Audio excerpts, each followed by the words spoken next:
Jadi kita bisa untuk menjadi orang yang tidak mudah marah kalau kita tidak.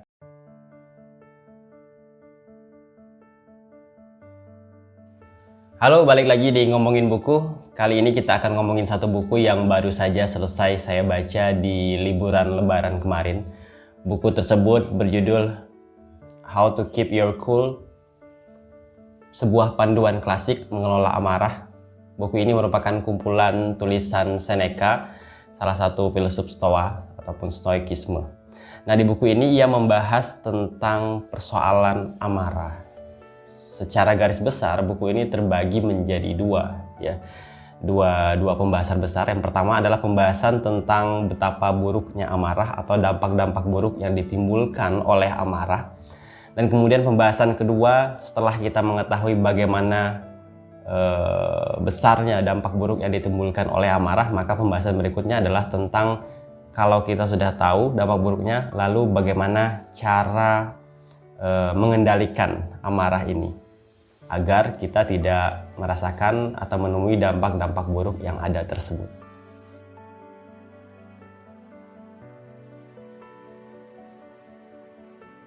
Oke, kita mulai dari pembahasan yang pertama, yaitu tentang buruknya amarah. Seneca menyebut bahwa emosi marah ini adalah emosi yang paling buruk dan paling biadab dari semua emosi yang ada.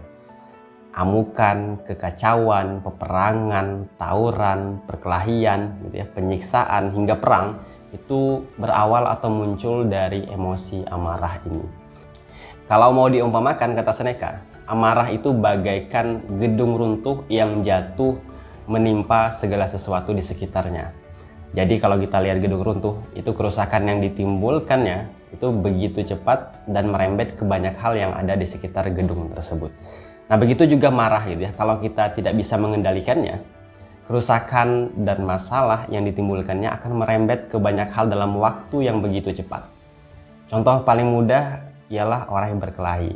Nah, itu biasanya kan dimulai dari amarah, kemudian nanti berlanjut ke saling maki satu sama lain, kemudian menjurus ke main fisik entah itu mendorong, memukul, kemudian menendang. Kemudian nanti bisa juga berlanjut ke mengambil barang-barang yang ada di sekitar untuk dijadikan senjata, kemudian barang-barang tersebut menjadi rusak, dan juga nanti sampai berlanjut kepada merusak hal-hal yang ada di sekitarnya. Jadi ketika marah itu tidak bisa kita kendalikan, itu eskalasi kerusakannya itu akan semakin meningkat, dan yang lebih parah lagi adalah kerusakan yang ditimbulkan eskalasi kerusakan yang ditimbulkan itu terjadi dalam waktu yang begitu cepat. Kemudian efek lain yang juga tak kalah menyakitkan dari marah yang tidak terkendali ialah penyesalan. Sering terjadi kalau kita marah dengan seseorang, kemudian marah itu tersalurkan dalam bentuk perkataan atau bahkan perbuatan. Perkataan misalnya seperti membentak orang lain, atau perbuatan misalnya seperti memukul orang lain. Itu nanti ketika kita sadar di ujungnya, itu seringkali muncul yang namanya penyesalan. Dan penyesalan itu juga sesuatu yang menyakitkan untuk diri kita. Dan kalau sudah menyesal perasaan ini menjadi tidak enak. Belum lagi misalnya kalau perbuatan atau perkataan yang tadi terlemparkan karena kita tidak bisa mengendalikan marah itu nanti berakhir, belum lagi kalau dia berakhir ke meja hijau atau pengadilan, karena mungkin orang yang terkena amukan atau amarah kita itu merasa dirugikan dengan perkataan dan perbuatan kita. Nah, itu lebih tidak nyaman lagi penyesalan yang ditimbulkannya. Nah, itu tadi sederet dampak buruk yang ditimbulkan oleh amarah. Jadi sedikit atau bahkan mungkin tidak ada kebaikan yang muncul dari amarah ini. Hampir semuanya itu adalah hal-hal yang buruk.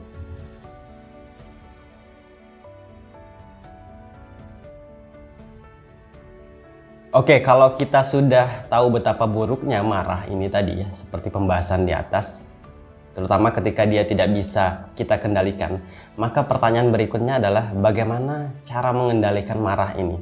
Nah, di buku Seneca ini dibahas tentang beberapa cara yang bisa kita lakukan untuk meredam atau mengendalikan amarah kita. Namun di video kali ini saya tidak menyampaikan semua strategi yang ada. Saya hanya akan pilih satu strategi yang disampaikan oleh Seneca, dan mungkin strategi-strategi lainnya akan kita bahas di video-video berikutnya atau video-video lainnya. Nah, jadi strategi pertama untuk mencegah dan menghilangkan emosi marah ini ialah dengan memerangi penyebabnya. Nah, salah satu penyebab amarah ini, kata Seneca, ialah perasaan disakiti. Dan kata Seneca, jangan percaya dengan perasaan disakiti yang muncul dalam diri kita, karena kalau kita percaya berarti nanti akan membuka jalan untuk amarah. Kenapa juga selain itu ya, kenapa kita tidak diperkenankan untuk percaya atau tidak dibolehkan untuk percaya dengan perasaan disakiti ini juga, itu karena masih ada kemungkinan perasaan-perasaan disakiti yang muncul dalam diri kita itu adalah perasaan atau pikiran atau kesimpulan yang keliru. Ya, agar lebih mudah memahami strategi pertama yang diajarkan oleh Seneca ini, kita kasih satu contoh. Misal dalam satu pertemuan gitu ya, ada ramai orang, tiba-tiba kita ketemu sahabat kita. Tapi pada saat pertemuan itu, tiba-tiba sahabat kita tidak menegur kita, dia lewat begitu saja gitu ya.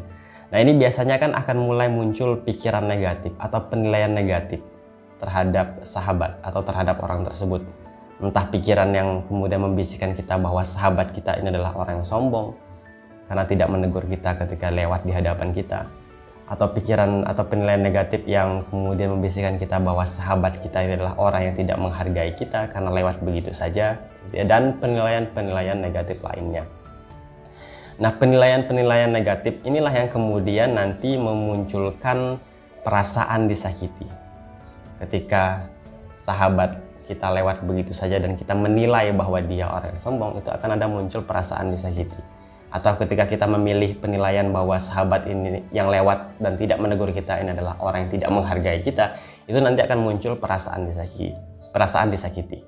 Nah, perasaan disakiti inilah yang kemudian nanti mengarahkan kita kepada marah atau memunculkan amarah dalam diri kita. Jadi skema marah itu adalah dimulai dari penilaian negatif, kesimpulan negatif, pikiran negatif terhadap suatu peristiwa atau terhadap orang lain, yang itu nanti akan membuat kita atau mengarahkan kita pada perasaan disakiti, dan perasaan disakiti inilah yang kemudian mengarahkan kita kepada amarah. Jadi di strategi pertama ini, kata Seneca, kita harus, kalau kita ingin jadi orang yang tidak mudah marah ya, kita harus putus rantai penyebab dari marah itu, yaitu perasaan disakiti. Dan kalau kita mau lihat ke belakang lagi, maka kita juga harus putus rantai yang pertama, yaitu pikiran, penilaian, dan kesimpulan negatif terhadap suatu peristiwa atau terhadap orang lain. Jadi strategi pertama agar kita tidak mudah marah dengan suatu peristiwa atau tidak mudah marah dengan orang lain, biasakan diri kita untuk tidak memilih kesimpulan, penilaian, atau pikiran negatif terhadap suatu peristiwa dan terhadap orang lain. Kenapa? Karena kalau kita tidak memilih opsi tersebut, maka tidak akan muncul perasaan disakiti terhadap peristiwa dan orang lain tersebut. Nah, kalau tidak muncul perasaan disakiti, maka kita juga tidak jadi atau tidak marah dengan hal tersebut. Jadi, itu strategi yang pertama yang dibahas oleh Seneca. Jadi, kita bisa untuk menjadi orang yang tidak mudah marah kalau kita tidak merasa tersakiti oleh banyak hal yang ada di luar diri kita. Dan kita bisa menjadi orang yang tidak mudah tersakiti dengan banyak hal di luar kita atau dalam diri kita kalau kita juga terbiasa untuk menilai hal-hal yang ada di luar dari kita, menilai peristiwa, menilai orang lain dengan penilaian yang positif atau penilaian yang lebih membuat kita tenang. Nah, itu strategi pertama untuk membuat kita tidak mudah marah dengan banyak hal yang ada di sekitar kita. Terima kasih, sampai jumpa lagi di video-video berikutnya.